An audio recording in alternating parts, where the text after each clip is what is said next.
पिछले online video में हमने प्रथम लेसन को पढ़ा था, उसका आज प्रकरण का बिंदु है, दूसरा बिंदु है प्रकाश संश्लेषण पादपों में खाद्य संश्लेषण का प्रक्रम।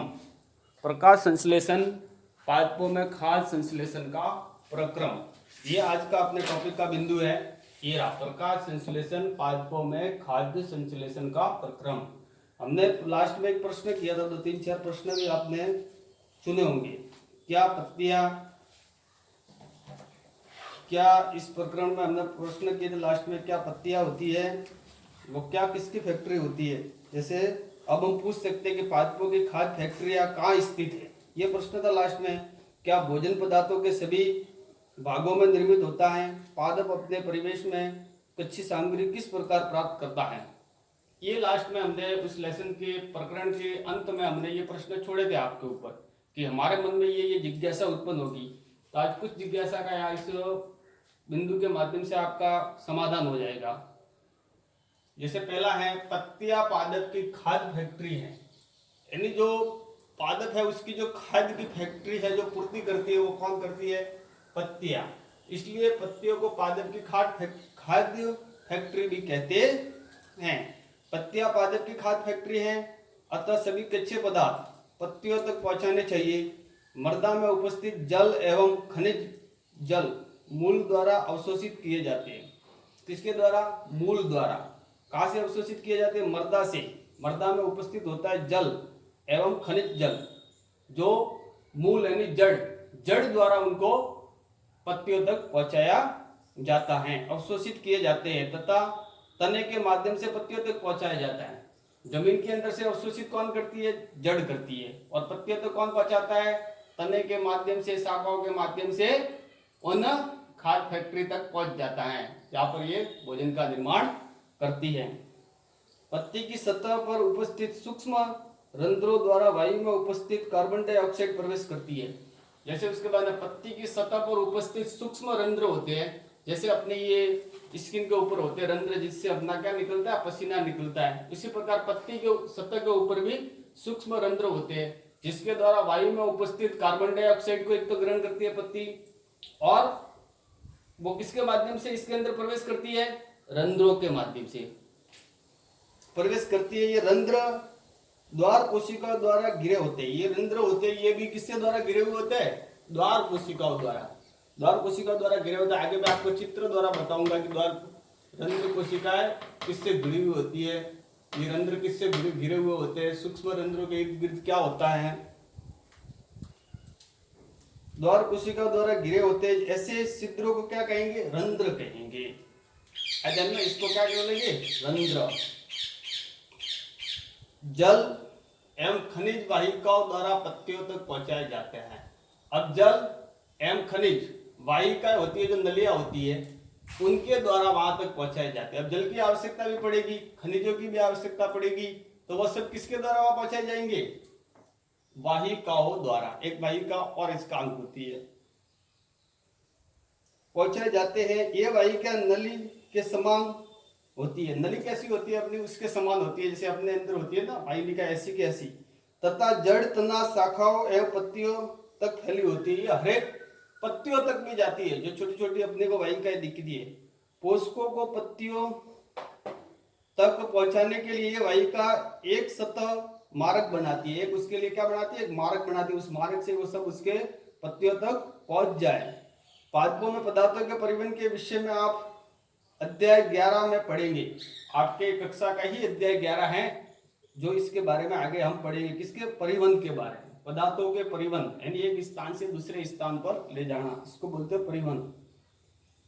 पत्तियों में एक हरा वर्णक होता है, जिसे क्लोरोफिल कहते हैं।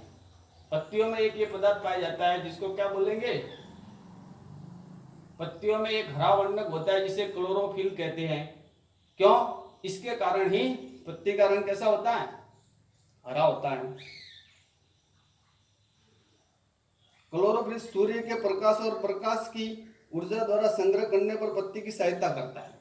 ये किसके अंदर सहायता करता है, सूर्य के प्रकाश यानी सौर प्रकाश की ऊर्जा का संग्रह करने में पत्ती की सहायता करता है, इसको इकट्ठा करने में सहायता करता है। इस ऊर्जा का उपयोग जल एवं कार्बन डाइऑक्साइड से खाद्य संश्लेषण सूर्य के प्रकाश की उपस्थिति में होता है, और खाद्य का संश्लेषण होता है वो सूर्य की उपस्थिति में होता है। खाद्य संश्लेषण सूर्य के प्रकाश की उपस्थिति में ही होता है। इसलिए जो पादप होता है वो अपना भोजन कब बनाएगा? दिन में, रात में नहीं बनाएगा, क्योंकि उसको सूर्य के प्रकाश की आवश्यकता होती है, तो वो खाद्य का संश्लेषण उसी समय करेगा। इसलिए इसे प्रकाश संश्लेषण कहते हैं, क्योंकि ये प्रकाश की उपस्थिति में ही बनाया जाता है। अपनी भोजन को खाद्य संश्लेषण की क्रिया संपन्न होती है, सूर्य का प्रकाश नहीं है तो नहीं संपन्न हो सकती। इसीलिए इसको क्या बोलेंगे? प्रकाश संश्लेषण कहते हैं। सभी जीवों के लिए सूर्य ऊर्जा का श्रम स्रोत है, यानी कोई भी जीव धरती के ऊपर, पशु पक्षी, किसी भी प्रकार का पेड़ पौधे, कोई भी हो जिसको हम सजीव मानते हैं, उन सभी के लिए सूर्य का प्रकाश होता है वो ऊर्जा का एक अच्छा माध्यम है, यानी परम आवश्यक है। यदि सूर्य का प्रकाश नहीं है तो किसी का जीवन संभव नहीं है। पेड़ पौधे भी मर जाएंगे, हम लोगों को भी ऊर्जा नहीं मिलेगी, हमारी भी कार्य क्षमता घटेगी।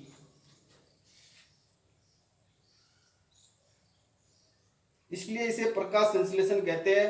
अतः हमने देखा कि क्लोरोफिल सूर्य का प्रकाश, कार्बन डाइऑक्साइड एवं जल प्रकाश संश्लेषण के लिए आवश्यक है।